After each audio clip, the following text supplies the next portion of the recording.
Imagine a year where the writers of James Bond and Willy Wonka combine their powers to come up with a racist and sexist horrible movie. What movie is that, Zach? I don't think I've heard of that one before. Why, it's Chitty Chitty Bang Bang. What? Really? And the year is 1968.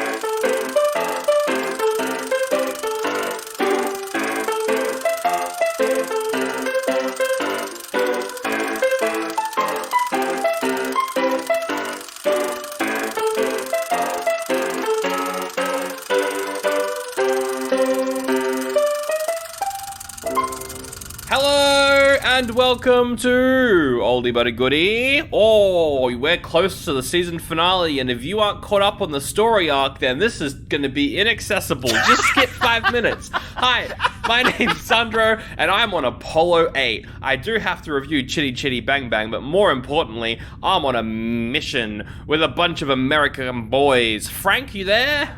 Yeah, I'm here. Jim, how about you? Oh, yeah, I'm here too. And my good old friend, Mr. Bill. Yeah, I'm doing alright. How are you? Yeah, you guys are all doing well. We're here in Apollo 8. We're on a mission. Absolutely. We're orbiting the moon right now, preparing for the secret mission. But first, we gotta get to, the mission quotation marks, Yeah, the public mission. Yeah, we gotta beam some moon images down to Earth on Christmas Eve, It'd be fantastic. We were told that Christmas Eve we would have the largest audience that had ever listened to a human voice.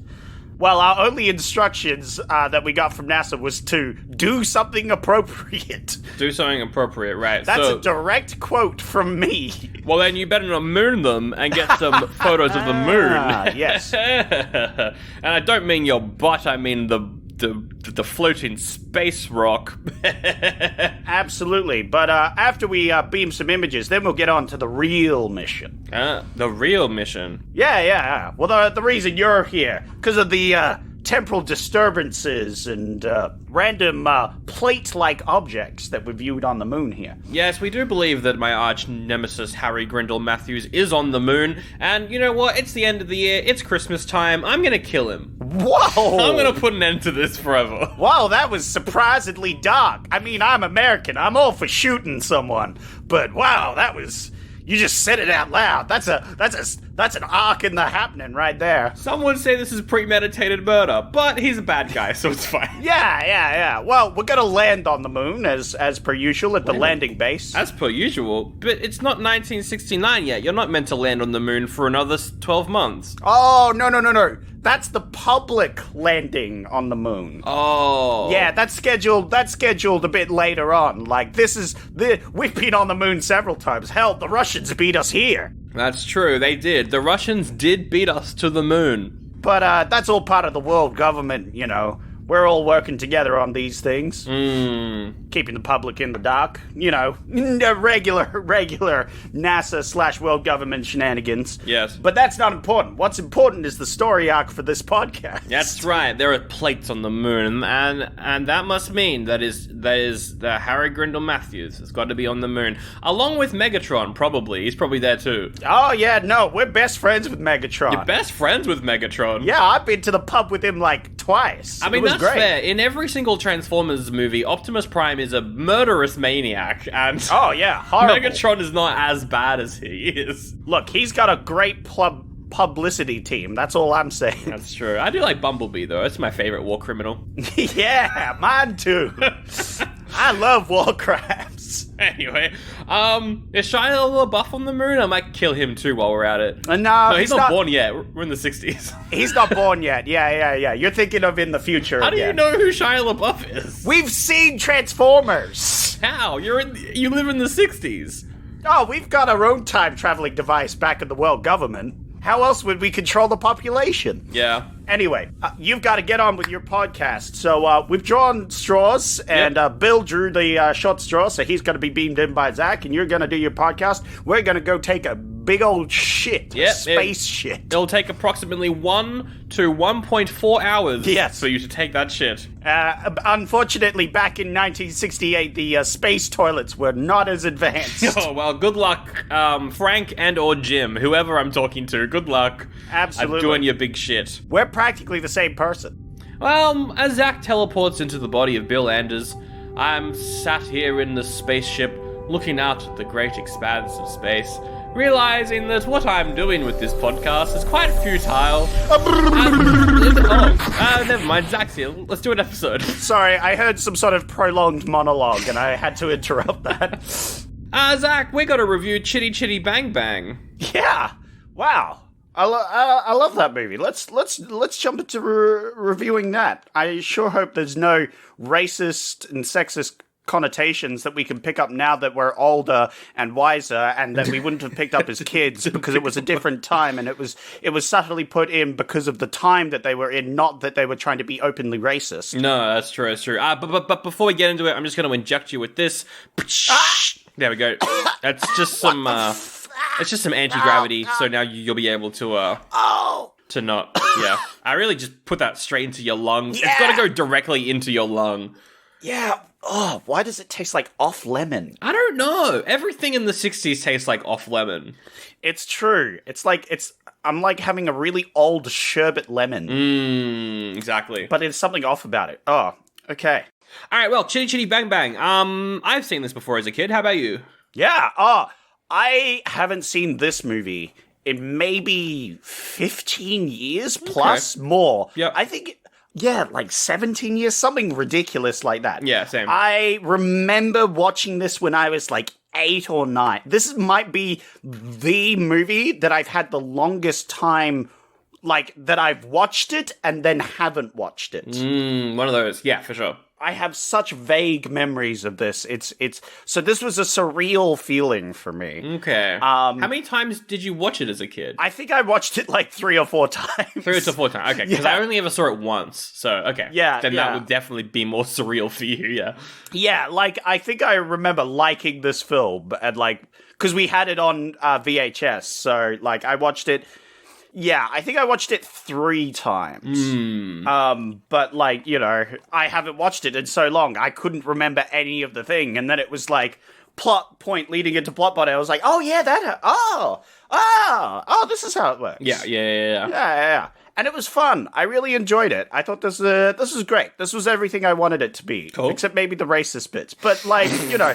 What do you mean? Yeah, we've alluded to them quite a bunch. But, like, I think this was a great, fun movie. And it might suffer a bit from its time. But, like, I had fun with the songs. Yes. Although they were, I noticed, very repetitive. They're not just repetitive, they're also derivative of songs that a certain actor in another movie he's been in, but we'll get to that. Okay. He's kind of just good at doing one sort of song, I find. Mr. Dick Van Dyke. Yeah, but it was still fun, yeah. And I could see how, as a kid, this would appeal to you. Oh, this is such a fun kids movie. Absolutely. This is perfect. And it has a lot of implications. Oh boy. There is 2 realities that this movie exists in. And I can't wait to discuss it in spoilers. We'll get into some pretty big depths with this one. Yeah. Okay, so you enjoyed it. I liked most of it. I think... Okay. The second... Because, yeah, the movie's kind of split up in half, and I was expecting to find the start boring, and then the ending more interesting, but I found it the other way around. I really enjoyed the intro, and then I started to lose interest near the end of that second half. Oh, really? Wow, okay. With all of the... Because there's an extended, I guess, story time sequence in this movie, is like what we'll say. And I don't know, just near the end of that, I just got bored. I don't know what it was, but I think it's pretty good. It's fun. I like the characters. I love the songs, aside from a couple. I think they're all really good. This movie is so expensive. It's ridiculously expensive. Yeah. I was gonna say, this movie looked like it would be expensive. The amount of effects and objects and other things. It looks expensive. Well, we'll get to that now. This cost about $12 million, which is a lot. Whoa! And it only made about half of that back because Oof. we are now at the end of the 60s, and what happened at the end of the 60s, very similar to what's happening now with big budget movies. Movies are too expensive. Yeah. And no one, like, people are going to go see them, but they're too expensive to make a profit anymore. Yeah. It's just like, even if, like, everyone went and saw the movie. Yes. Like, there's not enough people in the world going to see films to make a profit for a film like that. Yeah. Exactly. Like, for every Marvel movie or Indiana Jones movie to make a profit, they need to make $1 billion.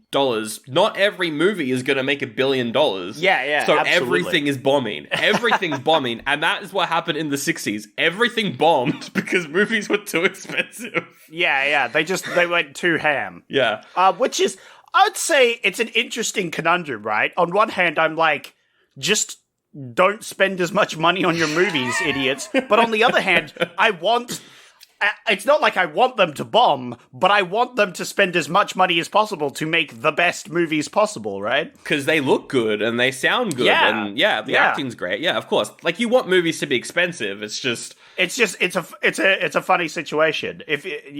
So yeah, that kind of happened in the 60s, and then in the 70s, the independent kind of wave took over. So like your George Lucas's, your Martin Scorsese's, your Spielberg's came in, made cheap movies, and that kind of became the thing. And they did really well. Yeah. And then they got the money funding, which led to them overspending. Exactly. And then it got bigger and bigger and bigger until we're in 2023 and now everything's expensive again. Yes, yeah. We're going to hit some sort of wall. It's going to go back down to being really cheap for like a few years. Absolutely. Yeah. It's just like the housing market. Exactly. It's the movie bubble. It's the movie bubble, yeah. God, I hope the housing market pops soon. Yeah. Anyway. But yeah, I thought this movie's pretty fun. I mostly enjoyed it. I think it's just, I don't know, maybe it's too long. I think I found it was too long as a kid too. I don't know. It's definitely long. Did you take a break during the interlude? No, I went straight through. Yeah. I took a break during the interlude. I think that helps. I also want to live in a canon world where the interlude ends. That's the end of the movie. Yep. We'll get to that in spoilers, but I think that would be very funny to me. I agree. I want to exist in a world where that's just the end of the fucking movie. But no, there's like an intermission in the middle of the film, and I took a break, and I definitely feel like that helped the viewing experience. Yeah, I unfortunately did not have time to take a break, so I had to just power through.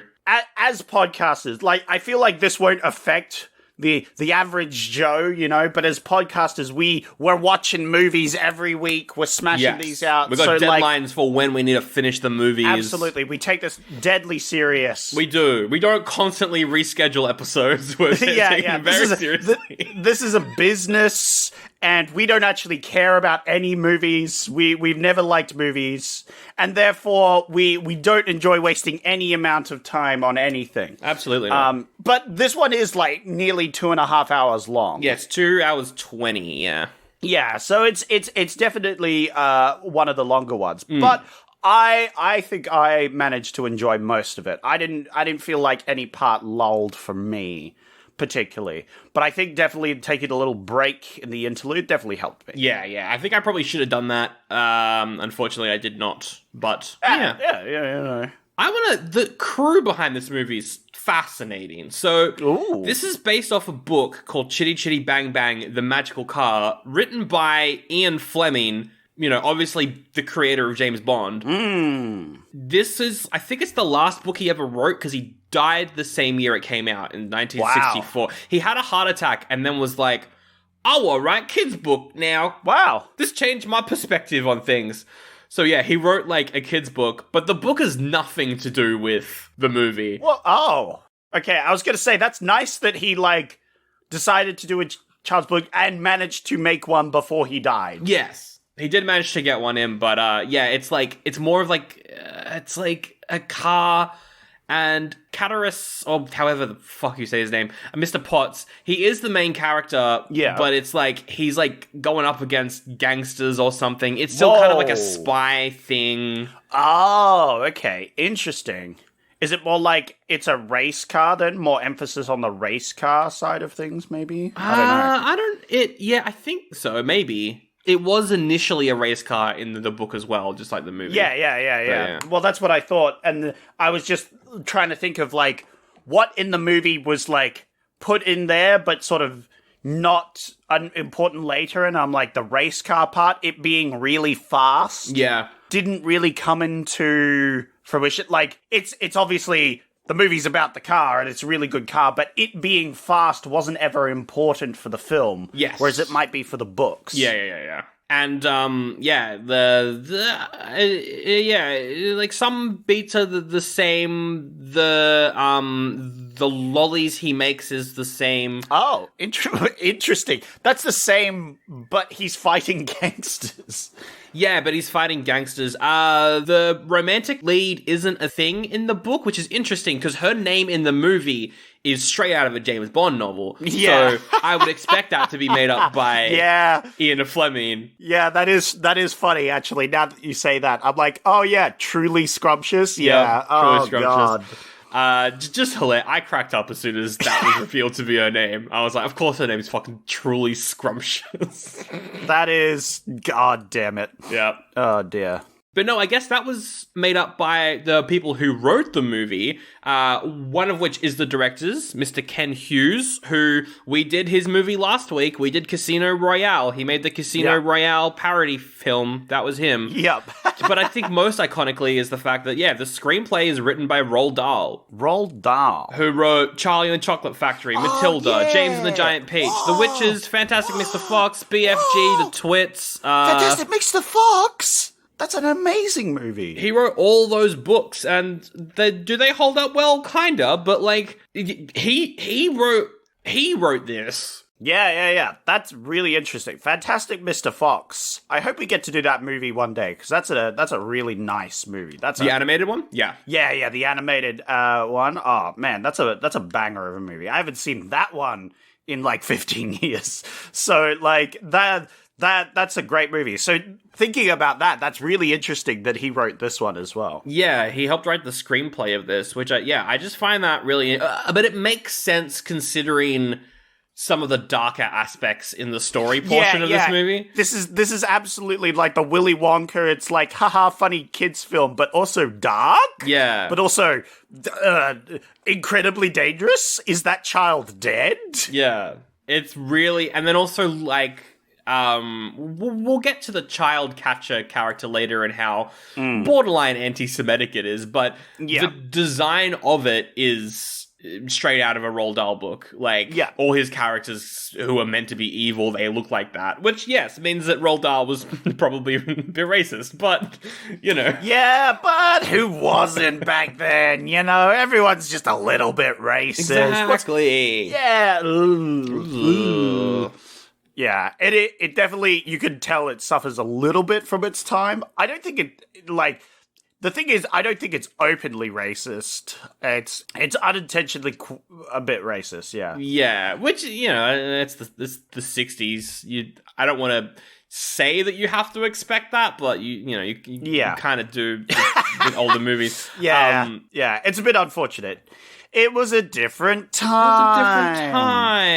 But yeah, we'll get into it later. Yeah. And the people who wrote the music, a lot of the same team behind Mary Poppins, which makes sense because of course, Dick Van Dyke was in this. It does feel very Mary Poppins. They also helped write Bed Knobs and Broomsticks, which I always get confused with Chitty Chitty Bang Bang. Because that's the flying bed movie. Oh, okay. I don't know if I've seen that one. It's a fever dream. I don't ever want to watch it again, but we can if you want. But yeah, it's a lot of the same people behind that. But my fun fact, Zach, my big fun fact is that the design of the car, the design of Chitty Chitty Bang Bang was made by people who, before this, mainly made monsters for Doctor Who. Whoa! Yeah! Oh, it's a Dalek car! It's a Dalek car. I knew something about it was like, that reminds me of something. It's a Dalek car! It does look like an old-fashioned Dalek that's been made into a car. That's funny. They helped design and build a lot of Doctor Who monsters in the 60s, and then they went on to do Chitty Chitty Bang Bang and then other like popular movies after that, which is really cool. It's a really nice car. I'm gonna say it. That's a nice looking car. That's a cool car. I love it. It's got like the boat and the area you sit in. It's so cool. The slight spoiler, not really. The scene where he's carrying a boat And then maybe half an hour later, I was looking at the car when it drove away, and it has like the back of the boat there, and I'm like, oh, there's the boat! Yeah. There's the boat part! I was like, because he lifted the boat at some point, and I'm like, that's a dumb scene. And then like later on, I looked at the back of the car, and the back of the car has like a little boat bit. Yeah. And I'm like, whoa! And I was like, that's great. That's great. It's really cool. I love the design of the car. It reminds me a bit of Broom as well, that old TV show. Brum, brum, brum. It's prom! Oh, okay. Brum. It's Brum, not Broom. Don't worry, I said it correctly. But yeah, I definitely like that. I like how it's like their imagining of an all-terrain vehicle. Because you've got that little back of a boat. It's got like some wings, you know. And then of course it's a car. So it's like their early idea of what a all-terrain might be, and so they added like some all-terrain features of it, and I think that's pretty great. Yeah, no, definitely. In terms of casting, we got Mr. Dick Van Dyke as Mr. Potts, the absent-minded professor of the movie. Man, I love the absent-minded professor trope. It's just everywhere. It is. It's just goddamn everywhere. It's like, well, people seem to like this absent-minded professor character. Let's put him in every fucking movie. That's right. But he is very endearing, and it is fun. Oh, he's a great actor. Yeah, he's very, like, you know, Mary Poppins. I think he's even in Night at the Museum as well. I think he shows up in that for a bit. Really? Oh, I'd have to go back and watch that. That's great. He's pretty fun. I have slight criticisms more towards the production of his musical numbers. Okay. In that you can tell as soon as it becomes a studio recording. Yeah. I was gonna say, I heard it, and I'm not some fancy schmancy audio engineer, but like the mid-sentence click where it turns from them talking to them singing. Yeah. And like you could visibly, like, well, not visibly, but you can audioly like hear the click, and then you can see the like non-match, the lip sync not quite working, and I was like, this is funny. Sandro's gonna like that. It took me out of it just so much. Yeah. But in a funny way. Like, he's great. I think he's a better dancer than he is a singer. I love his dancing. I was going to say, my favorite part was his dancing. Yeah. And I really loved the dancing scenes, especially the bamboo, the like stick one. That one is a highlight for me, even though the song is identical to the Chimney Sweep song from Mary Poppins. It's the same song, but it's such a banger. It's so much fun. Yeah. It was great. I love that whole scene. But we'll get into it. But yeah, he's very good dancing. Yes. Very charismatic. Very misogynistic and doesn't apologize. That's my one gripe with his character. He never apologizes. No. The entire film, he doesn't apologize for literally anything at any point. It's almost like he's a bit of a dick. Oh, Van Dyke! Yeah. Got him. I like, my favorite thing is how he's American for no reason and everyone else in the movie is British, purely because he can't do a British accent as we saw in Mary Poppins. He just can't do one. So they just didn't make him try, which I find very funny. That is very funny. I mean, we don't know when he's from. His father worked for the military, so he could have been all around. It all makes sense, Sandra, if you look into the context of things. Yeah, because his father's meant to be, like, it's like a South African accent, I think, is what he's doing. It's like British crossed with South Africa. I think, it's that. It's like British South African, where he was, like, on site or something, yeah. He does, like, a weird accent throughout the film, which is kind of fun. I don't know. The fun fact, though, Zach, is he was meant to be his father, right? Yeah. He's playing Dick Van Dyke's father. Yep. But Dick Van Dyke is 1 year older than him. Oh! What? They are... That's funny. Pretty much the same age. Yeah, but Dick Van Dyke's older than the guy who played his father, which I find, again, very funny. That is very funny. The makeup crew did a good job on that one then. I didn't pick up on that. That's very good. I do like the grandpa. His performances. He gets a song. Yeah, he gets a song. It's great. He's great. He is the unsung hero of the British corporal. We got the Bond girl of the movie is truly scrumptious. Hilarious name, so funny. I can't underhear it being just like a Bond girl now. Now that you've said that, truly scrumptious. It's just like god damn it. Originally, Julie Andrews was going to play that, who is, of course, Mary Poppins. She was going to play Shirley Scrumptious, but she turned it down. And yeah, we've got Sally Ann Howes, who is fine. Yeah, she's good. I think she's pretty good. Yeah. She gets a solo at one point, and I think she is she singing? That's a question I had for you, because they obviously do the audio cuts where they cut to actual singing audio. Yeah. Is it the actors in a studio singing, or did they hire different people to do the singing? I can't see. I think it's them. I think it is them. Yeah. It must be them singing it. Yeah. I don't. Yeah. Otherwise, you would know. It would credit different people. Yeah, I can't see credits for anyone else here. Yeah. So it sounded like them singing. Yes. It was just different audio. So no, it's very interesting. You famously dislike child actors. That is true. If I was in charge of Vulgaria, it would be exactly the same. There would be no exactly children the allowed. same. There would be no children. I would catch them and throw them in the dungeon. Yeah. No, but I thought the two young actors were quite good. Yeah. They were cute. They were very cute children. But like their lip syncing was the worst. It was pretty terrible. But that was funny to me. That wasn't like jarring or bad or anything. I just thought it was funny because of like, yeah, they're kids. Like it's going to be hard to get them to lip sync, you know? Yeah. Honestly, and I hate to say it, their song is the worst song in the whole movie.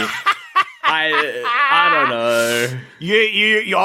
Okay, that's your worst song. Maybe. There's a couple songs in here that I don't like, but I think their one was truly scrumptious. I'm like, shut up, kids.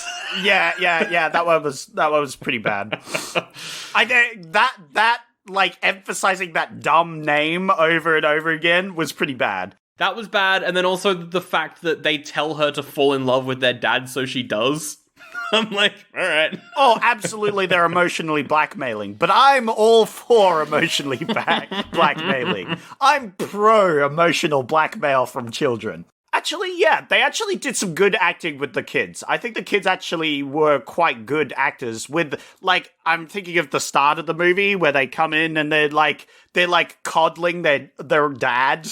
You know, oh, you're doing fine, Dad, you know, as the dad's, like, desperately trying to, like, get them some food and other things, and they're like, it's You, Two, and Me or something, that song. I think that was a good one. I like that one. No, I quite like them. There's not much information about them as actors, aside from the fact that the kid who played Jeremy was the principal of some sort of school, I think, but then he had to resign because everyone said he was racist. Oh, nice. Well, at least he kept the legacy alive. Indeed. The only other person to mention who's in this is the toy maker. Don't know if you noticed this, Zach. The toy maker is played by Benny Hill, who... It's that guy. It's that guy. Whoa. He's in the movie. What? Yeah. No, I definitely did not notice that. Yeah. So he came up with the Benny Hill theme? Well, his name is Benny Hill, and the song comes from his TV show that was airing at the time. Ah, I see. Yeah. So wow, there you go. Pretty cool. That's like a fun, like, more than a cameo, but like, you know, like, actor role there. That's cool. I like that. Oh my god, the guy who played the child catcher is an Australian ballet dancer. Whoa! That's so random. Hog. That is really random. That is so random. Anyway. I hate Australian ballet dancers. Wow. Yeah. The fun fact is that we both did ballet. What? That's the joke. What? We didn't meet at ballet and that's how we became friends? That's crazy. Anyway, we should move on to spoilers because I want to talk about this movie a bit more. Zach, is this an oldie or a goodie? This is a goodie for me. This is a good one for the kids. I think I wouldn't actively go watch this again, but if I had kids around, if I had captured some more kids for my dungeon, I'd absolutely show them Chitty Chitty Bang Bang. I agree. I'm going to give it a goodie. I think it's fun. If I captured some kids, I'd show them this. Yeah, absolutely. I don't think it's... Apparently the child catcher scared a lot of kids. I don't really find him scary. I don't think I found him scary as a kid. Yeah, I could see that. This is a great one for early on teaching them about stranger danger. Yeah, it's a good stranger danger. That's true. This is definitely like this has the most blatant stranger danger message I've ever seen. So yeah. I like the music as well. I would love to see a stage version of this if it ever comes to Australia. Yeah, a stage version I feel would make this even better. I really like a lot of the songs. I think it's fun. It's kind of riding off the coattails of Mary Poppins. Doesn't do as good a job, but is still pretty fun.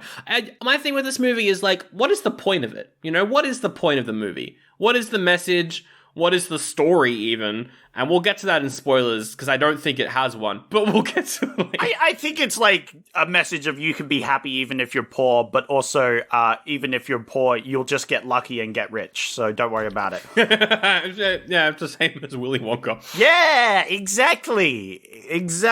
Just get lucky, lol. If you're nice, kind people, you'll get lucky, and the fact that you haven't gotten lucky yet means you're a bad person. Exactly. Yeah.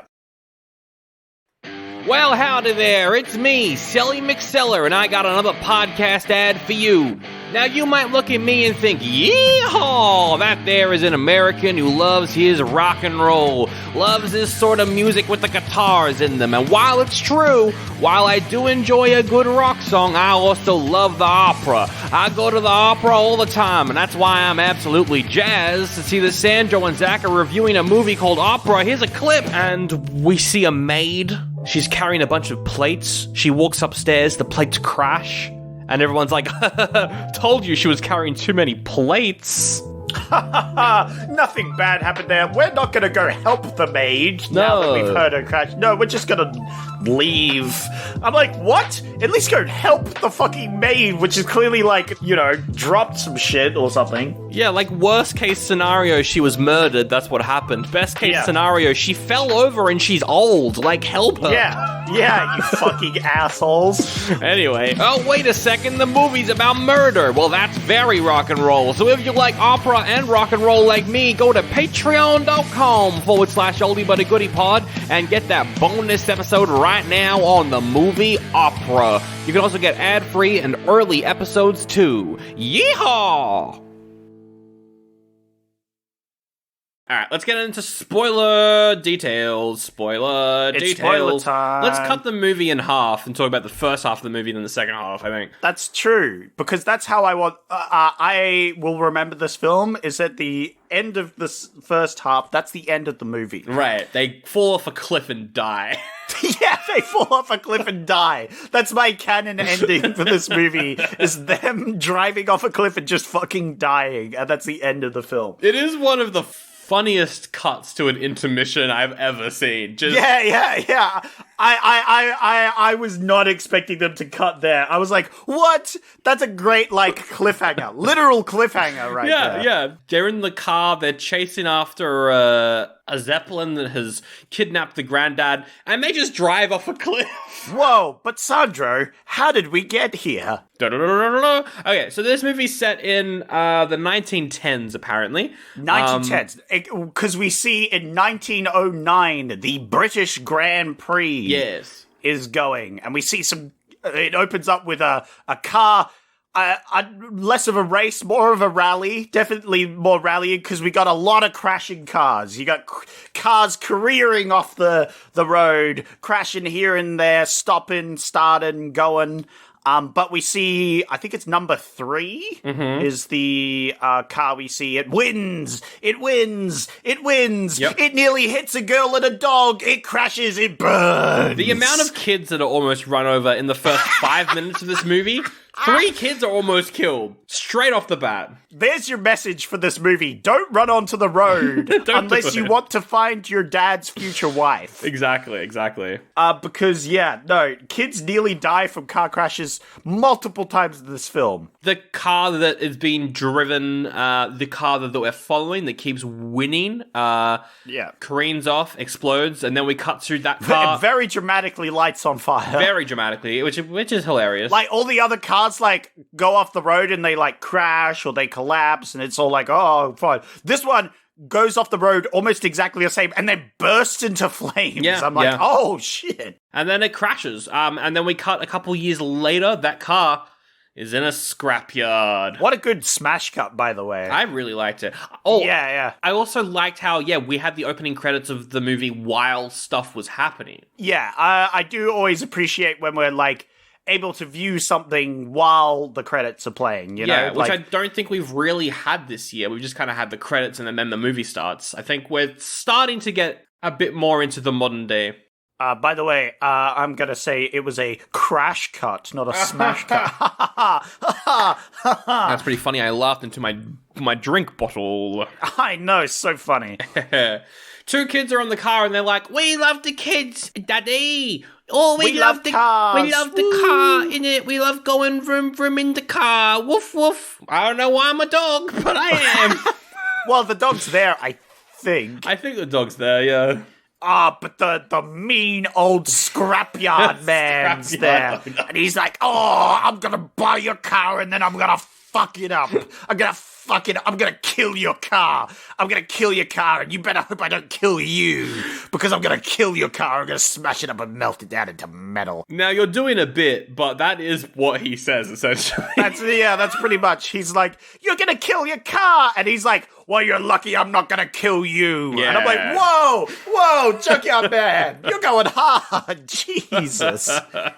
He doesn't come back, I don't think, right? No, he never comes back, this guy. He's just a really mean junkyard collector. And then, the first half of the movie is they go to Dick Van Dyke and are like, "We want to buy the car off the guy." Daddy, buy me a car. We said that you would pay 30 shillings. And he's like, "What? 30 shillings? 30 shit. Oh, I sound geez. weirdly dubbed over through the whole movie because I'm the only one with an American accent. So it's very odd at first. Lol. But 30 shillings, children, what do you mean? We also have the introduction of Truly Scrumptious as the kids run out onto the road. Yes, they almost get run over. She crashes into a lake. Don't worry, that lake will be coming back several times. She crashes into the lake. I thought it was more of a bog, personally. Yeah, she crashes into it like 3 or 4 times in the film. It's quite funny. It is good, and it's the same shot every time. Yeah. No, but I like that. I liked that. I liked the line where she drops the kids back home, gets in an argument with the dad because she immediately tells him how to raise his kids, and he's like, "What the fuck are you doing?" Yeah, but she's also like concerned as well. Oh, like 100% she should be concerned. This guy's trying to kill himself with rockets constantly. Absolutely. But while his kids are running feral, he's fucking blasting rockets around and building wacky inventions and other things. Yeah, we never see them in school. No, at no point. So I would say she's justified in being worried about these kids. Yeah. And I think she's quite nice. She's been very kind. She drove his kids to there.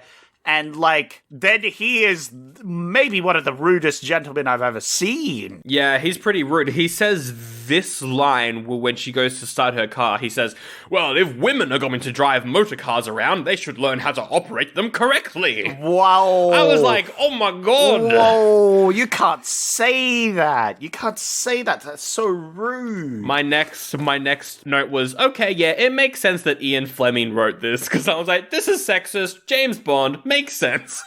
Lol.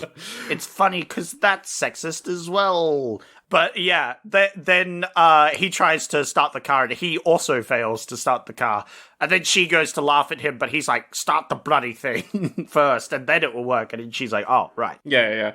I feel like he's very, I don't know, he's like weaponizing his incompetence so much that he's like, well, if my kids had a mum, they'd be fine, but they don't, so I'm just gonna let them fuck around. It's not my fault. It's the fault of the mother who doesn't exist. Therefore, it's not my fault. Exactly. Yeah, this absent-minded professor cliche has just gotten so prevalent now. Yeah, my one gripe with the film is he never apologizes. He literally never apologizes. No. And it makes me mad that he got away with such bullshittery and never apologized, because, yeah, he should apologize for being a dickwad. But the movie doesn't see him being a sexist asshole as like a bad thing, more of just like he's an endearing, lovable idiot, right? And she learns to love him as is, as a sexist, lovable idiot, you know? And it's like, no! He should learn to grow from that and be like, hey, I'm sorry about that. Can we, like, now I see that you're a good person. I want to be with you. I apologize. Can you forgive my horrible action? But no, the movie doesn't view it as horrible actions. You want Truly Scrumptious to have a character and stand up for herself? Yes. You want her to not be the love interest to a guy who sucks? Yes. Zach, you're watching the wrong movie by the wrong people. Yes. This is a James Bond movie in disguise. It's true. So he invents, like, he's like, I need to make money. So he makes a lolly that's got holes in it that accidentally he finds you can whistle into that. Make a little whistle, a candy whistle. Yeah, because we see she actually knows something about sweets, so she's like, oh, you've got the machine set too high to hot, and he's like, what do you know about sweets? And she's like, well, actually, and he's like, shut up, woman. Yeah, that is what he says. But then later on, the dog picks up the sweet and whistles through it, which I didn't pick up on till the end. They actually have like a callback to that because the dog likes the sweet. Keep that in mind to the very end of the film. You're right. Yeah. Which I picked up on. I'm like, whoa, that's a very shotgun on the mantelpiece that I didn't realize they would do. But yeah, anyway, the dog blows through it. It makes a whistling sound. And it's like, oh, you're a genius, dog. We can use these as whistles. Exactly. I'm going to go to the local sweet factory and sell them. Yeah, he goes to Willy Wonka. He goes to capitalist Willy Wonka. Wonka, but he's a capitalist, yeah. Yes. Willy Wonka is anyway, he goes to Willy Wonka and tries to sell it, but he realizes, oh my god, Mr. Lord Scrumptious is the dad of Truly Scrumptious. Bum, bum, bum. Oh my god. And she likes him now, so she gives him a chance. Yeah, don't worry, because she harbors literally zero ill will, and it's just like, I'm immediately on your side again, even though you haven't apologized for me for all your awfulness. And she helps him get an interview with Lord Scrumptious. But he fucks it up. He goes to play the whistle just as the tasting time alarm goes off, so Lord Scrumptious doesn't hear the whistle, and he says the classic line, too late, had your chance, muffed it. I was like, in a kid's movie? Oof. Yeah, that's pretty great. I liked that because he said 20 seconds, and that, because it was 20 seconds to the tasting time, obviously. But then, yeah, the 20 seconds is up, and it did toot, and I thought that was quite good. Then we get the song Toot Sweets, which is massive musical number. Everyone's dancing, everyone's talking about how great these sweets are. Yeah, I love, my favorite trope of all musicals is, like, the random other people getting in on the song, yes. and, like, yes. they immediately are like, oh yeah, Toot Sweets are the best. Yeah. Like, they've never seen these before, never used them before, you know, that sort of thing. But this one really felt like these just random people are like, oh yeah, Toot Sweets, we're all about them. Yep. And we have a great musical number with Toot Sweets. That's good. It's fun. I really enjoy this song. It's good. I like when he starts conducting them, and they have their own little crowds, and he like points to one and they toot, but they have like a specific tune that they toot to, so he can like play them like an instrument. I love that. And all of the tooting from the whistles, though, is drawing the attention of every dog in town as they all rush the factory. No! They're dog toot whistles! No! They're dog toot whistles, which is fine, because that's what they sell them as later as toys for dogs. What? Spoilers! Which I find funny. It comes back later. It's good fun. Yeah, it comes back later, but also it comes back to the start of the film where the dog liked the sweet specifically. So I was like, oh, wait, yeah, because I remember at the start, the dog tries to eat the sweet because it makes a great dog sweet. Whoa, and my mind was blown. But also, it's funny because everything up to that point was going well. It's like, oh, they sold the sweets to the man. He likes them, but in the end, all the dogs attacking, it's like, oh, it didn't work out in the end. I liked that the song, even though it was like the cheery song where everything went right, it ended poorly. Yes. Which subverted my expectations a little bit. We get another musical number after that. He sings a lullaby to the kids called Hushabye Mountain, which I think is my favorite song in the movie. Ooh, okay. I really like this song, and I've seen this song performed in cabarets and stuff, like outside of the movie, and I think it's just a really well-written song. I don't know. I really like it. It's fun. Kind of sinister a little bit. You can kind of twist it a little bit, make it a bit dark and evil if you want. Oh, in our remake, we can make this very evil. Absolutely. It's about a psychomaniac. I really like the song, and I think he sings it pretty well. It's a good track. It's a good track. He goes to the carnival with a hair cutting machine that goes terribly wrong. I remember the hair cutting machine. That's like one of my distinct memories as a child, is this hair cutting machine. I'm wondering how the fuck it worked. I think it just burns you. Just like slowly burns the hair off. I don't know. Ah, yeah. That's it. Well, yeah. It like has specific like heating plates or something. Anyway, he tries to cut a man's hair, and of course it's like the biggest man at the carnival, and he cuts his hair, but everything goes wrong because he gets distracted and he starts pedaling too fast. Yeah, pedaling too fast burns a hole, and it overheats the machine, and it gives him a bad haircut, gives him a dumb haircut. He looks dumb. It's like a mixture between a mohawk and a bowl cut from the 80s. It's like somewhere in the middle. It's bad. It's pretty real bad. It's combos like two really bad haircuts together, which is great. And then he gets chased around the carnival. By the way, I just want to say, carnivals in movies in the 60s, it's my favorite. Whoa. I love carnivals in movies in the 60s. I don't like current, like old-timey carnivals in movies. They're fine, a bit overdone. But carnivals in movies in the 60s, they just hit different. I love it. I wish I was there. I wanna throw a sponge at a man. I love it. It's good fun. It's because there's no OSHA for safety, so they can literally do whatever the fuck they want. They can make up anything. They can sell snake oil. They literally do.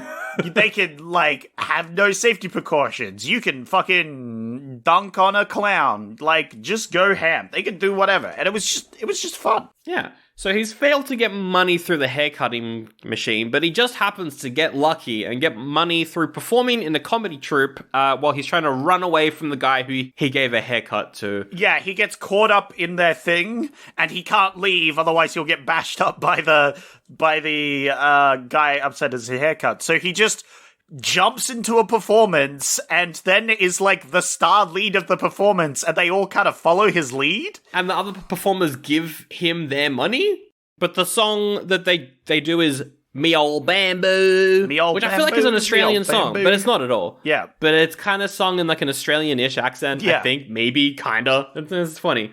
I feel like you're projecting, Sandro. Maybe I am. Apparently, though, Dick Van Dyke, he said that this is the most hard dancing that he had ever done. This was the most difficult to learn that he ever did. So it was really well choreographed. So like this looked difficult because he had to pretend that he didn't know what he was doing, but he also then had to follow their movements, but like a step behind as well. Yeah, but then also he was also doing it with them as well.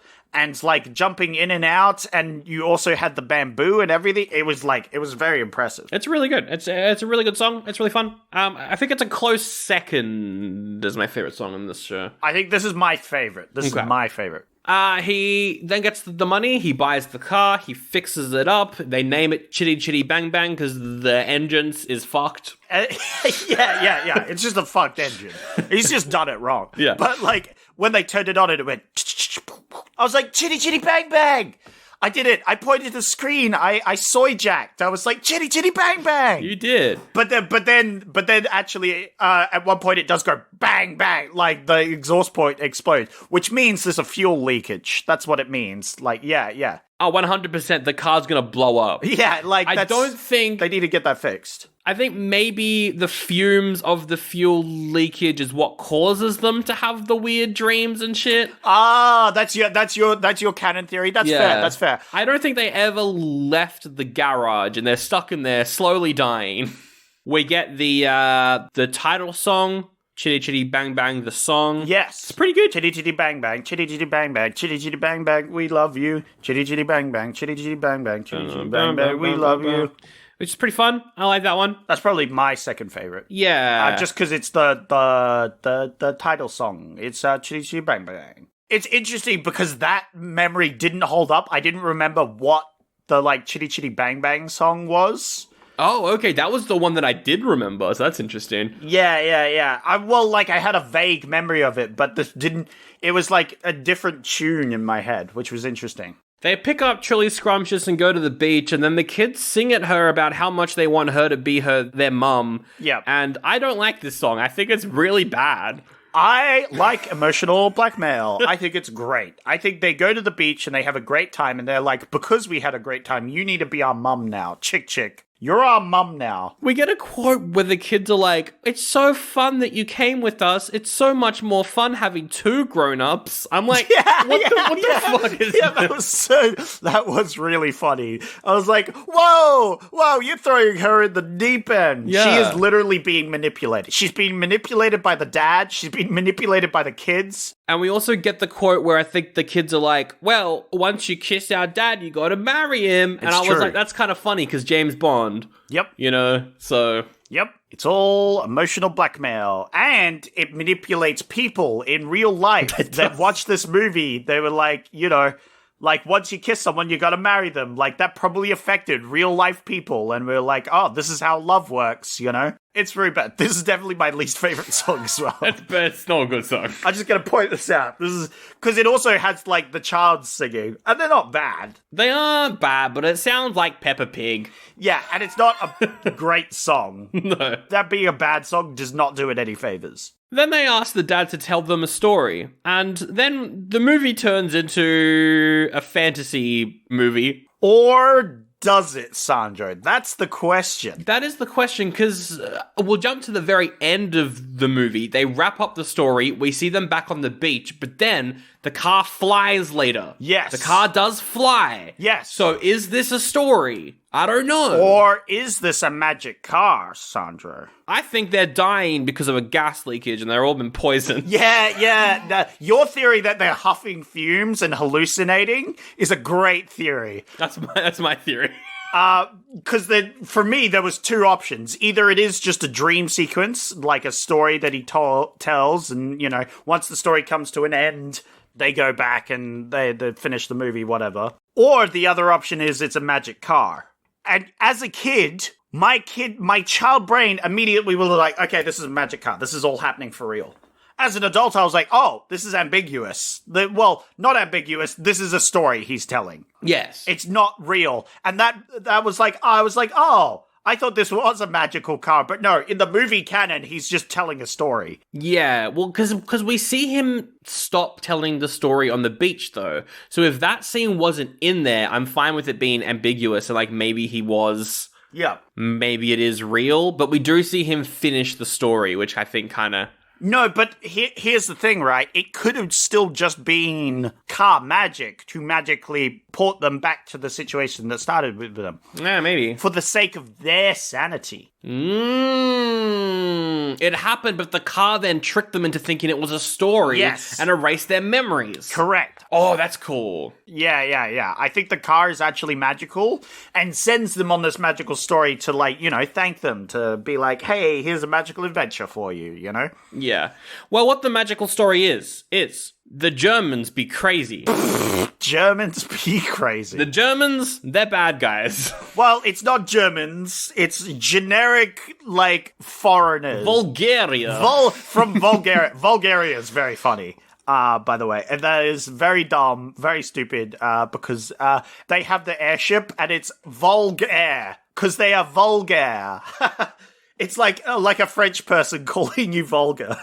You are vulgar. And, I spit on you, and, Yeah, I spit on you. You are vulgar. Baron Bombast, the leader of Vulgaria, he wants to steal Chitty Chitty Bang Bang because it's a great car. I love Boomer Uncle Vernon. That's the first thing I thought of when I saw him. He looked a bit like Uncle Vernon, which was very funny because he is kind of like an Uncle Vernon-esque character. Oh, he plays Goldfinger in Goldfinger. He's the bad guy in Goldfinger. Ah, nice. There you go. He's very good as this, like, boomer / child man. He is actually German, and as a teenager, he did join the Nazi party. He was probably forced to. Whoa! He was forced to. You know what? It happens. Sometimes you're like, hey, that was a fun actor, and sometimes they're a Nazi, you know? It doesn't say if he liked them or not, or if he was just drafted and forced to do it, but... yeah, because there is those people. His movies are banned in Israel, so... Woof. Wish I looked that up before we started recording. Hey, look, you know what? It makes sense, because, I mean... It's not like this movie isn't a bit anti-Semitic, so... Okay, well, this is the thing with the movie. So we go to Vulgaria, and there's no kids, and they've got to hide the kids. Yep. And the way that they hide the kids, it's a World War II metaphor. Yes. Because they're hiding them in, like... bunkers. Underground. And the grottos, and inside their... it's a World War II metaphor, except the child catcher, he looks... anti-Semitic. It's the... yeah. You know, it's the Jewish stereotype. Exactly. Like the long nose, that sort of shit. Incredibly problematic. But like, what's the point here? You can't be racist towards... Like, you can't be anti-Semitic, but then also have the whole point of this sequence be a World War II. Yeah, well, that's it, right? They're trying to offend everyone, not just one person. I'm like, what the fuck is this? But before we get there, we should talk about what happens to start this big dream sequence and or fume-induced hallucination, is they spot a yacht, because they're at the beach, they're having a good time, and they're about to leave, but they spot a yacht. And so the dad starts the story, but, you get, a wavy mirage effect, and the ship actually turns into the ship from Bulgaria, led by this Baron von Nazi. And, okay, I can, just very quickly, before we keep calling him a Nazi, he did help Jews during the war. Oh, there we go. So he is okay. Woo! This guy's okay. We can like this person. We can like this guy. Thank goodness we don't have to delete the last 10 minutes of podcast. We can like this guy. He was a Nazi, but he also helped Jewish people escape. Okay, well that's good to know. That's good to know. So what happens is he is making up the story, and they're on the beach, but then he makes up, but while we were watching the ship, we were encased in water. The tide came in while we weren't watching it. Yeah, that was really cool. And then suddenly they're in the middle of the ocean, and it's like, oh no, how are we going to escape? But don't worry, Chitty Chitty Bang Bang turns into a boat. Yeah. It inflates like a hovercraft sort of balloon underneath it, which I thought was kind of advanced thinking for their time. Obviously, they're just like an inflatable boat, but it kind of looks like a hovercraft, which would make more sense for an all-terrain vehicle. Yeah. I feel like James Bond probably had done this in the movies at this point as well. I mean, hovercrafts existed back then, right? So it's probable that they thought about that. Oh man, the fuck, and this happens every time that they're in the car and something special is happening. The blue screen outline on them is so noticeable. Oh yeah, it's very obvious. But it was back then. I thought it was funny. I like it. It doesn't take away from the movie. It's just extremely noticeable. Yeah. It's very noticeable and very funny. Yes. There's an action scene as they're shooting cannonballs at the car, which is pretty fun. Although, the Baron, after they escape, the Baron's like, we've got to send out our spies. We've got to send out our spies. It's Pinky and the Brain. That's the spies. Yeah. One of them's got a Hitler stash. That's what it is. Well, that wasn't quite out of style yet. No. When we are in England, what do? We play cricket. Yeah. Yes, we play... No, we don't play cricket. What are you talking about? We need to dress up as Englishmen. Indubitably, Basil, indubitably. Indubitably, Basil. Indubitably. I like the spies. They're fun. Yeah, the spies pretending to be non-British people to be British people is very good. The like, I enjoy their performance a lot. I like as well how they're introduced and they're just in random air vents and then they crawl through the sea in air vents. It's very funny. They are cartoon characters, though. Yes. You are right. They are Pinky and Brain because they literally have a cartoon moment where they try and blow up a bridge. And, like, when they push the lever to blow up, they blow up instead of the TNT. It's like straight out of a cartoon. I mean, Like, they try and capture someone by putting, like, a fake tunnel matte painting over the entrance of a tunnel to try and capture someone. yeah, like, they literally do a cartoon move. Like, yeah, it's very cartoonish, very great. Love that.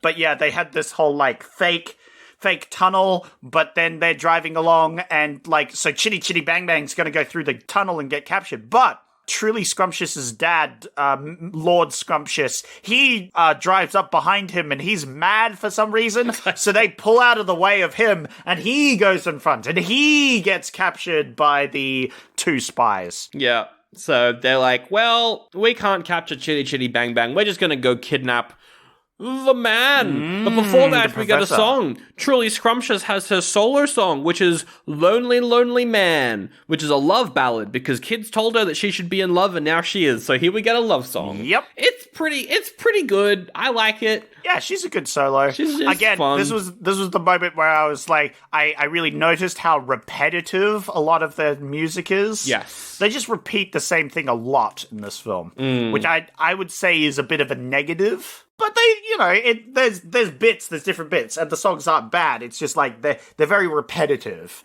and I think that's a consequence of this being like a child's film, like a kid's film. Is like they make the songs really repetitive, so they're easy for kids to remember and sing. Exactly. But this song and The Roses of Success are the two that are usually cut out of the movie when it's showing on TV, because the movie's too long. So they cut true. this one and Roses out, which is a shame because I love Roses of Success. That's a banger. That's an absolute banger. But this song is also cut out of the stage version of it. This song's not in the stage one. They just cut this song out of pretty much everything but the movie, which is a shame. I would like them to have like a 30-second version of this song. You know, she has like her little solo moment, and then you can move on, right? So with the help of the Baron, the spies get in a Zeppelin, and they go to capture who they think is Professor Potts, but it's actually the grandpa. Because they're like, are you Mr. Potts? And he's like, well, yes, because obviously he would be a Mr. Potts because, of course, he is the dad and they have the same last name. I'm from South Africa. Yes, that's Russian. I can't do the accent. It's like British. You gotta go British, but then South African. Yeah, there we go. I am a British, but South African. That's the voice, that's it. That's the voice. You have to go British, then South African. Oh, yes, I'm Mr. Potts. Oh, yes. I'm gonna go to India. I'm going to go to India, which I presume he dresses up and then goes to a porta potty? Yeah, he goes to not a porta potty, an outhouse, I think. Or it's a chicken coop. Yeah. One of the two. I think it's an outhouse next to the chicken coop because they share the same sewage so that they can put those on the plants or something. There's something there. But what's your theory on what he's doing? So he's just having a wank. Yeah, that's what I was going to say. That's just what he's doing. I was going to say the same thing. Man has just different magazines from different places. And he's like, today I'm going to wank to the Atlantic ladies, you know? Old men. Yep. I like the part where he kicks a chicken out because they tie the outhouse and then start lifting it up from the Zeppelin, and he's above the ground and he kicks a chicken out. I certainly hope that chicken survived. Oh, yeah. You know what I mean? Like, I hope they were close enough to the ground so that chicken could land. Well, chickens can slow their descent. They can't fly, but they can, like, sort of, like, flap about to make sure they don't fall too far. So I'm pretty sure that chicken's fine. Either way, it at least will make a nice stew. Exactly. Oh, and he does drugs. He does weed. Oh, he 100% does. No, weed wasn't introduced in America opium yet. or whatever, you know, like whatever was popular at the time. I feel like opium might have been around. Yeah, I think it might have been a World War I thing. I don't know. Oh, don't you worry, Sandro. Opium is around. Bit of heroin. Remember, doctors apply that, That's true. That's what your medical theory. So what I'm saying, my canon theory is he is getting high as a kite and, reading books. I agree with this consensus. I think it's pretty spot on. But yeah, he sings a song called Posh, which I really like. Posh is my second favorite. Did I say anything else was my second favorite? Or did I joke that something was my second favorite? You said Chitty Chitty Bang Bang might be your second favorite. Right, yeah. So, what's my first favorite again? Your first was, Me Old Bamboo. Oh, Me Old Bamboo, yeah. So, I think you'll go Me Old Bamboo, Posh, and then Chitty Chitty Bang Bang. There we go. Top three. I think for me, it's Hushabye Mountain, Me Old Bamboo, and then Posh, I think. Okay, yeah. There you go. Yeah. But I think Posh is great, because it's just him. It's his solo number, but he smashes it out. He smashes it. It's an absolute banger. It's like, because he's like talking about how he's in like first class, because he's going around to all these different dictators and important people, and he's like schmoozing with him because he's so important. Yeah. It's very funny. It's really good. Meanwhile, he's just being dipped in the ocean. The grandpa gets soaked for no reason in this film. He just gets drenched. There's a scene earlier where there's just a hole in the roof, so he sleeps underneath the hole, and I'm like, surely you can move your bed to just a different corner of the room to not get drenched. I mean, like, it's just like, this poor old man. Yeah. That never gets resolved as well. They never fix the hole in his roof. Although I guess they maybe move later. Yeah, they get rich and move, but that's not shown in the film. We never get a resolution to that. The man never apologizes, and he never fixes the roof in the house. I'm just saying, that guy, the son, bit of a dick. Oh, 100%. Inventor part, piece of shit. Yeah. Just saying it. They're all in Chitty Chitty Bang Bang. They see the grandpa being taken away, so they drive after him and drive off a cliff. And then they die. End of the movie. And then they die, and that's the end of the movie. At least my canon portion of the movie is them dying in a crash because the magic car drove them off a cliff. It is such a good cliffhanger. It's so sudden. It's a literal cliffhanger. It's so sudden. And then they do an anime recap where they replay that part of the movie as well. But look at that, the magic car, it sprouts wings. Oh, and it flies. And they fly to Vulgaria. And Vulgaria is the castle from The Great Race. I think it's the same one. Probably. I'm pretty sure it's the same one. Yeah. I wouldn't see why it wouldn't be. It looks exactly the same. The Baron is there. And also the Baron's wife, but the Baron hates his wife. Baron hates the Baroness. Baroness, she's an absolute... Oh, I gotta kill my wife because I hate my wife. Aside from the one scene where she dresses up in that sexy dress, that's the only scene where the Baron gives her any attention. Yeah, but also doesn't he try and kill her in their scene? Yes, he tries to kill her in that scene. Yes, he does. He tries to kill her. He sends her to the dungeon. Oh, man. Fourth favorite song is Baron singing Chooty Woody, Tutti Fruity, or whatever the fuck it is. It's called Choochie Face. That's that song. Choochie Face. You're my Choochie Woochie. That is such a... non-song. Just such a non-song. Yeah, it doesn't need to be in the movie at all, but it is. It's very funny, though. It's very funny, because the whole time they're like, you're my Choochie Woochie, and the Baron's just trying to kill his wife. Yeah, she gets nothing to do. It's great because, like, they have a scene where he, like, bumps a suit of armor and, like, an axe falls, but it misses her. And he does that, like, oh, man, with his arm. He, like, swings his arm like, oh, shucks, I missed. But the armor in the background also does that motion, which is very funny, which leads me to believe that all the suits of armor, because we see later on someone else is in a suit. All the suits of armor in the film are filled with soldiers whose job is to stand there in suits of armor. Because later on, our main character passes a weapon for one of the suits of armors to hold, and it, like, grabs it off him and holds it for him. Yeah. Which is very funny. That's pretty funny. We get another song with the grandpa. He's taken to the dungeon, told to make the car. There's a bunch of other, like, elderly-ish helpers down there, they all look like Merlin. Yeah, they all look like Merlin because they've been down there for 25 years. We get a bunch of quotes. We get, I came to fix the telephone. That was 24 years ago. Whoa. That was pretty good. This next one's problematic. I'm about to say something kind of problematic, but it's a joke in the movie, and I want to point it out. Please take it out of context. Indeed. One of the characters, they're talking about how when they fail, Yep. they are tortured.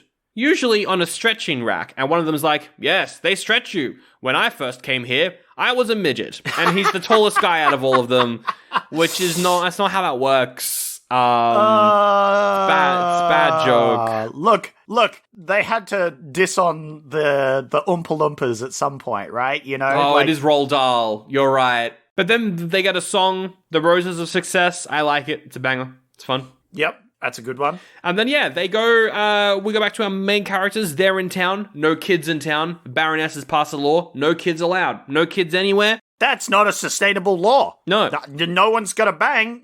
You're not gonna have a kingdom.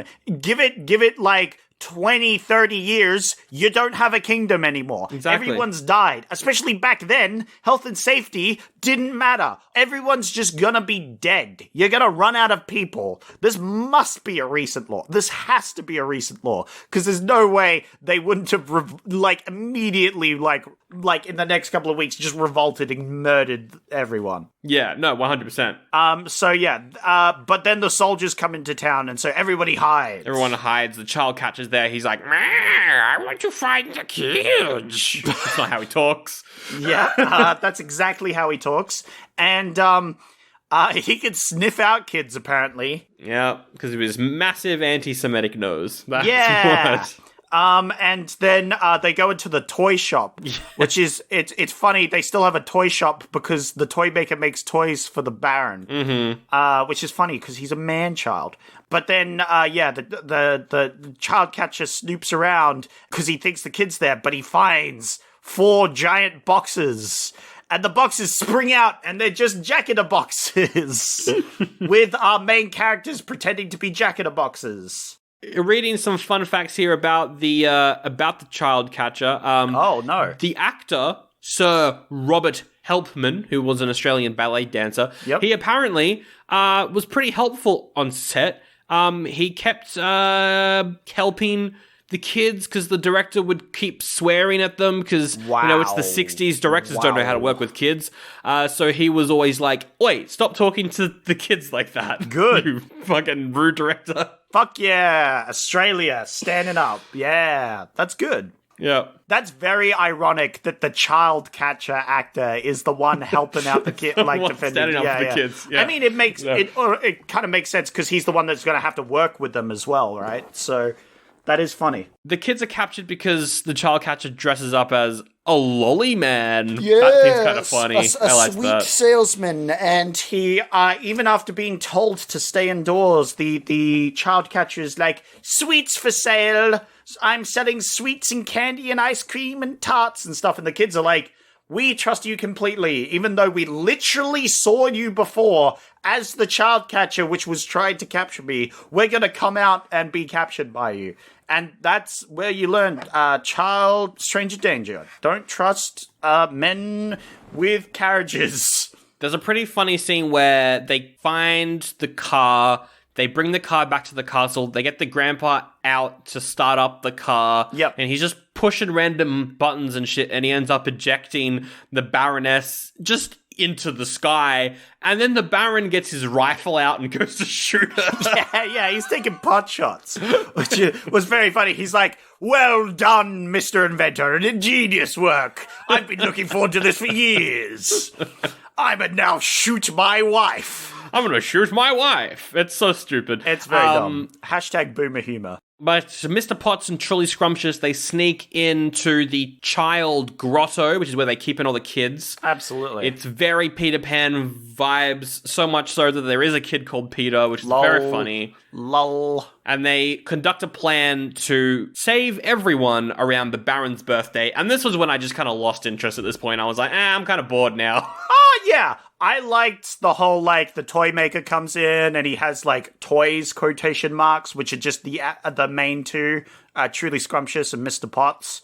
I think what I would have done is I would have had them fix the car, realize the car can fly, accidentally drive to a magical land, and then stuff starts happening. Oh, okay. But the fact that this is framed as a story that the dad's telling, I don't think gives me enough reason to care. I was fine with it. I was fine. They all attack. All the kids storm the castle. All the kids attack the Baron. They attack the kid catcher. Everyone kills everyone. Yeah, they capture him. Truly ironic that the kid catcher now gets catched by the kids. By the kids, which was pretty funny. I don't know. I don't think the action's great. No, they just kind of storm everything. Again, I liked the scene where he's, like, holding a weapon, but then he needs both his hands, so he passes a weapon over to a suit of armor, and it takes it from him and holds it from him. That's very funny. And then later on, I think we see them, like, bonk the head of someone, the armor, and it's revealed there's, like, a child inside. And then, they just escape. They drive off. Who's in control of the country now? I guess the kids. I don't know. Or the toy maker. Well, they perform a revolution. So what happens after, which we don't see, is the execution. The execution of the Baron and the Baroness, for sure. Yeah, absolutely, which happens. Which, in the uncut scene, this wasn't in the movie, but you see the Baron's like, well, at least my wife finally dies. He's like, can I bloody watch? Could you bring me let me watch, please? Yeah, can I pull the string? Yeah. I hate my wife. I hate my wife. That's definitely a cut scene from the movie. We didn't make that up. And then, the story ends, they're back in England, and then the kids are like, are you two going to get married? And he's like, oh, absolutely not. We're poor and she's rich. That's how the world works. And she's like, we could get married, you bitch. And she storms off. And then he's like, oh, and then they go home. But then, the twist. Oh my god, this is such a big twist. It's such a massive twist. We haven't seen a twist this massive since the twist ending of Lassie. Whoa! Because it's the same twist. Yeah, the Baron comes around, and the Baron actually knows the granddad. They were part of the same regiment. And then the Baron's like, oh yeah, by the way, I'm buying your sweets anyway, because we're going to sell them to the dogs. I'm going to sell them as dog candy. And only then is Mr. Dick like, oh, well then I should probably make up to your daughter. And then he goes and is like, I'll love you, we'll get married. Yeah, because now he's going to be wealthy, and therefore it's okay for the wealthy to get married to the rich, you know? That's right. Because it would be improper for poor people to get married to rich people. Exactly. So they kiss, which means they got to get married, and then they get in the car, and it flies into the sky. What is the reality? Yeah. End of the movie. Were they telling a story? Was the car magical? Who knows? Were they huffing fumes? I think the huffing fumes is the best explanation, because they're back in the car, right? And that's when the magic starts again. So it only happens when they're in the car. It must be their huffing fumes. That's very funny. This is your beginner's call. All creatives to the Playhouse. I repeat, welcome to the Playhouse. Hey there, I'm Brooke Edwards. And I'm Chelsea August. And we are your hosts for The Playhouse, our new arts and entertainment podcast that opens the costume box and unravels all of the goodies in the industry. From the makers who brought you Theatre House, your digital platform for all reviews, news and information, comes our next venture, which brings you right behind the scenes and connects you with creatives worldwide. We are bringing the arts sector together to chat about the industry with all the issues that are important to you and all the tips and tricks from professionals to take you to the next level. We hope you come along for the ride, step into the house and enjoy this great new show by Theatre House and That's Not Canon Productions. Don't forget to head on over to theatrehouse.com and give us a follow on Instagram at either PlayhousePod or Theatre House. That's House, H-A-U-S. We'll see you at the Playhouse. And scene! All right, we're going to come up with our own remake of this movie before we wrap this thing up. We've got to remake this bad boy.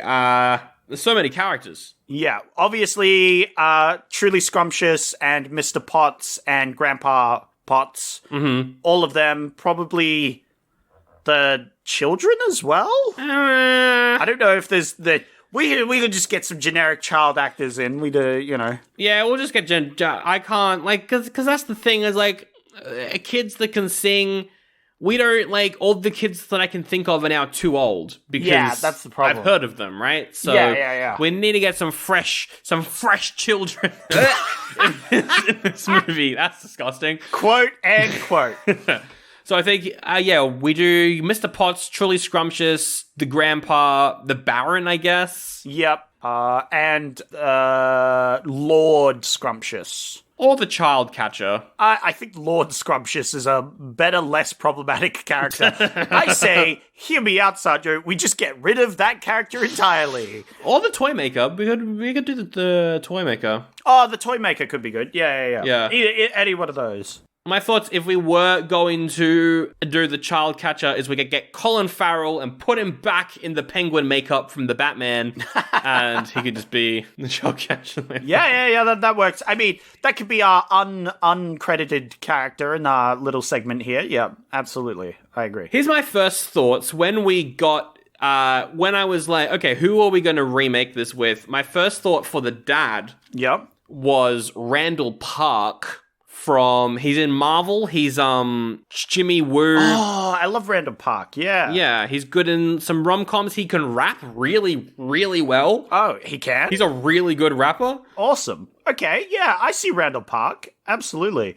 He's fun, he has a great smile, I love his smile. And he's also not the main character in enough things. He's always a side guy, I think. I don't know. Yeah. He hasn't had enough lead roles. He was in WandaVision, which was quite good. He's great in that. He was in The Office for one episode where he pretends to be one of the other characters, which is very funny. He's great in a rom-com called Always Be My Maybe, which has an extended cameo from Keanu Reeves playing himself as just the worst. He's the worst. Yeah. And then he's got a song in that movie called I Want to Punch Keanu Reeves or something. It's a great song. It's an absolute banger. That's great. Oh, yeah. I think I've seen clips from that one. Yeah. Oh, that's awesome. I'm glad he's in the MCU because, yeah, he definitely deserves more work. Okay. My only thought for this one, my one was Hugh Jackman because... I mean, he's a song and dance man. Yeah, he is a song and dance man. And that's the reason for it. Obviously, I've pulled the Hugh Jackman card a few times because he's a great actor, great person, and Australian. Oh, you know what I've just thought of? What? We go across the pond, New Zealand actor for the Baron, who was in Les Mis with Hugh Jackman. We get Russell Crowe to be the Baron. People don't like how he sings. I like how he sings. Yeah, no, Russell Crowe as the Baron is just a great choice. That's great. He's like that perfect age for like Baron, but also he can sing, and he can him singing Choochie Woochie or whatever would be very funny. Yeah. I like these picks so far. We've got great picks. Randall Park is good. Like Hugh Jackman would have been my one, but I think Russell Park deserves to be in more things, so I agree. I want to know, can Kat Dennings sing? She's also in WandaVision. She plays Darcy in all of the Thor movies. Oh, yeah. She could be a pretty funny Truly Scrumptious. Yeah. I like her. She's funny. I don't know if she can sing. She could do some good comedy with that, being called Truly Scrumptious. Be like, that's a dumb name. That would be quite funny. I do like that. Although that is... funny that you've got Randall Park and her, who are both in the MCU in WandaVision. I don't know if she can sing. Yeah, I don't know. She has sung apparently in a movie before, but she's not really a singer. Yeah. But also it's fine because we can dub her. I was thinking Kristen Bell was my pick, which is a weird pick, but hear me out. That's not a weird pick at all. She's great. Yeah, she's great. And also she was Anna in Frozen, which has singing, so she can sing. She's also hilarious. There was a TV show last year called The Woman in the House Across the Street from the Girl in the Window, which was a parody of, like, airplane books that your mum reads. Yeah. And she's hilarious in that, so... That's a hilarious title. Yeah, I can see it there. Woman in the house across from the street from the girl in the window. That's very funny. She's just watching one of these stupid stories play out. That's very funny. It is a hilarious parody. I think Christian Bale's a really good pick. Yeah. Yeah, that's my pick. I think she would do really well. And she would do great to mock that Truly Scrumptious. Yeah, no, definitely. I would like her to have, like, she was called Truly Scrumptious, but she legally changed her name or something. That's funny. We've got to go for Steve Martin as the granddad. Oh, Steve Martin! Oh, he would make a great granddad. Oh, look at what a granddad! What a great granddad! Yes. I think Steve Martin as the granddad is great. Oh, and then we can have Martin Short as the toy maker. Yeah. Okay, yeah, that's funny. Jackie Chan as Grandpa Potts. Oh, Jackie Chan! Yeah. That's funny. That's great. He'd be so good. Yeah. Here we go. Jackie Chan. There we go. Wait, he's working on a new Karate Kid movie, apparently? That's cool. That makes sense. Why not? That makes sense. Bring it back. I love Jackie Chan. I think he would be really good. I'm thinking that, like, scene where the like thing gets taken away, he could be like fighting off bad guys. Yeah. And then, like, he's climbing on the outside of it as it's flying, you know, like some real stunts. Like, Granddad doesn't give no shits. That's pretty good. And then for a toy maker, I've got an idea for a toy maker. I don't think we've actually cast her in anything this year. Maya Rudolph is very funny and just has toy maker vibes. I don't know. She's just got the vibes of a toy maker and she can sing. Yeah. Oh yeah. Yeah. She could be the toy maker. Yeah, that's fun. Yeah. I like that. I don't think the toy maker ever sings though. We'll make a new song because if we don't make a new song, Zach, the movie can't be nominated for an Oscar. Of course. I forgot. The whole point of remaking your old Disney films is to put a one song in so they can nominate it for shit. You need to put a new song in by Beyonce in The Lion King. That's bad. Who directs this? I don't know. Jonathan Favreau. Jon Favreau. I love Jon Favreau. Yep. Who also directed the live-action Lion King. I don't love that movie, but I love Iron Man. But Jon Favreau is actually pretty good. He's the Mandalorian, Boba Fett, yeah. Yeah, I didn't realize Jon Favreau directed that. That's very funny, because I was going to be like, haha, it's the Lion King director. But actually, I kind of want Jon Favreau to direct this now. I love Jon Favreau. He's great. Boom. I mean, I love his remake of The Jungle Book. I think it's better than the original. Yes, I know you're wrong. And we can hang you for this. We can put you in the dungeon for this. That's our remake of Chitty Chitty Bang Bang. I mean, just Randall Park as the main character in a musical where he does a rap. I love it. I want to watch it. Oh yeah, we could at one point we could have it so it starts off as a musical. It's like but then it goes yeah, and it's a rap. That's when he fights off the like guards or something. Sure, know? Why not? He rap battles. All right, well, that's the entire episode. Thanks so much for listening to the episode of Oldie But Goodie. If you like the show, we're on Facebook, Instagram, at Oldie But Goodie Pod. We're on YouTube. Leave us a comment as to why Chitty Chitty Bang Bang isn't racist, and we'll laugh at you. What else? We're on patreon.com/Oldie But Goodie Pod. Up there right now is a new review of the Dario Argento film Opera, Italian horror. It was voted in, and I forgot that I even put it up as an option. But out on Wednesday, we're going back to our trashy roots with Friday the 13th, Part 7, The New Blood. The New Blood? Oh, what does that mean? Probably they got new actors in, I hope. I think Tommy is no longer in the movies and we get new main characters now. I think that's what it means. I'm not sure. Yeah, look, I liked original Tommy and like the first grown-up super jacked Tommy. He was fun. Who was like semi-psycho killer. Like that was fun. Most recent Tommy, no good. No. I mean, bad. It's a good movie, but he's not a good Tommy. Correct. Yeah. So I'm glad they're shelving Tommy and moving on to something greater and bloodier. This movie's terrible, but we'll get to it. Yeah! That's out on Wednesday on Patreon. We should also reveal, Zach, what we're doing next year on the show. What? That's right. We know what we're doing, as we teased last week. We know what we're doing. Zach, next year on the show, drumroll, please. We're doing the same thing that we were doing this year, except we're going from the 70s up to the year 2000. Whoa! Year 2000, yes. So we're climbing our way to the 2000s.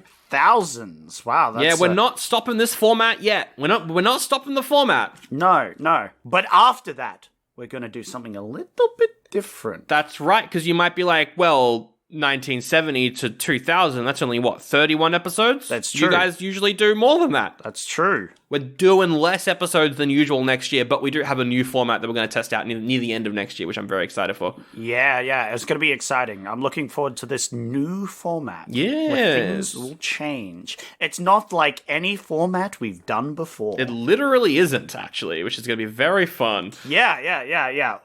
I think because every year we've done we started off with doing just a year. Yes. This year we've mixed it up by doing one movie per year. Yes. We've been all about dedicating to specific years and doing it in a specific way.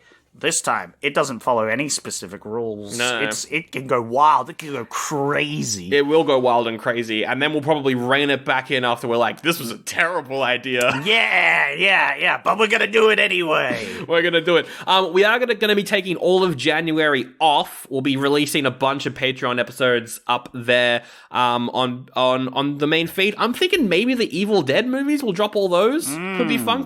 Not sure. But yeah, we got one more episode left this year, though, and it is out on Christmas Day. What? Christmas Day? That's right. A Christmas miracle, a Christmas gift. And so I've got to pick what movie we're doing on that bloody episode. Oh, okay. All right. Well, this is going to be an interesting choice. The year is 1969. 1969. Nice. What a year to end it all on. Indeed. So we've got some interesting choices. You got Easy Rider. Oh, I know that movie. Yeah. It's two Harley riding hippies completing a drug deal in Southern California. Well, that could be fun. We've got the original, The Italian Job, with Michael Caine. Michael Caine's got to steal some gold. Ooh. That's not his voice at all. I'm Michael Caine. I've got to steal some gold. Lol. Steal some gold. Got Alice's Restaurant. Oh, they shoot horses, don't they? I've heard of that. Yeah, I was gonna say that's a long title. I've heard of that. Is it a horror film or is it a Western? There's a lot of Westerns. I'm having a look here. Are all these top movies like The Wild Bunch, Midnight Cowboy, Support Your Local Sheriff? Support Your Local Sheriff. There's a lot of Westerns. There's a whole lot of Westerns. You know what? That's interesting, Sandro, because have we done a Western for this year? No. And Sandro, I'm not sure if you're aware of it, but Westerns were the most popular thing throughout most of the last decades we've been through. You got a good point. Maybe we should finish off the year with a Western. All right. Well, what Westerns do we have here? We got loads of Westerns. Two jump out at me. Oh, yeah? True Grit. Ah, yes, True Grit, obviously. Which is a classic. Yeah. John Wayne, he sucks. Good cowboy, though. True Grit jumps out at me, and also Butch Cassidy and the Sundance Kid. I've always wanted to watch that one. Whoa, that sounds good. Yeah. I don't know which one I'd like to do, though. Wait, Sandra, hear me out. I'm hearing, my ears are open. Hear me out. I'm hearing. I'm glad. It would be bad if you lost that ability right as I went to suggest this last thing we do for the end of the year. That would be terrible. Hear me out, Sandra. What if we do both of them? As the final episode of the year on the Christmas special, for the Christmas themed special, we do two Westerns, a bonus battle. I mean, yeah, Christmas, you think cold, you think snow. Yep. You think Westerns, you think hot, you think dry. Absolutely. I like this. Boom. Subverting expectations. This will be an Australian Christmas next next episode. Yeah, take that, Americans, with your snow and Christmas and bullshit. We're in Australia. This is peak of summer. We're hot, we're dusty, we're fucking dying out here. Man, you want to do a bonus battle, True Grit versus Butch Cassidy. Wow. Oh. Let's do it. Let's do it. All right, we'll do that next week. Zach, I've got to go land on the moon. I got to go get out of here. So Yeah. Wait. I was gonna ask, like, I'm in a spaceship right now. Yes. This is the Apollo 8? Yes, Apollo 8. And you're landing on the moon? Like, wait, what is happening? The Russians landed on the moon in 1959. Like, it's fine. Yeah, look, everyone knows that. Like, Yeah. obviously. But, like, wow, okay. You're doing some stuff. I guess I'll have to find out what you're doing next time. That's right. Next time on Oldie But a Goodie. Theme tune. Da da da da da da da da da da da da da da da da.